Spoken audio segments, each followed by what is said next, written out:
جو لوگ اپنے کیے ہوئے کاموں سے خوش ہوتے ہیں اور وہ کام جو کرتے نہیں ان کے لیے چاہتے ہیں کہ ان کی تعریف کی جائے، ان کی نسبت خیال نہ کرنا کہ وہ عذاب سے چھٹکارا پائیں گے،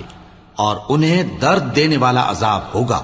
اور آسمانوں اور زمین کی بادشاہی اللہ ہی کو ہے، اور اللہ ہر چیز پر قادر ہے۔ بے شک آسمانوں اور زمین کی پیدائش اور رات اور دن کے بدل بدل کر آنے جانے میں عقل والوں کے لیے نشانیاں ہیں،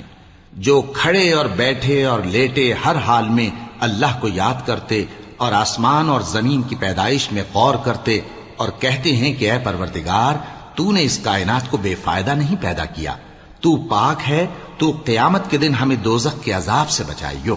اے پروردگار، جس کو تو نے دوزخ میں ڈالا اسے رسوا کیا، اور ظالموں کا کوئی مددگار نہیں ہوگا۔ اے پروردگار، ہم نے ایک پکارنے والے کو سنا کہ ایمان کے لیے پکار رہا تھا کہ اپنے پروردگار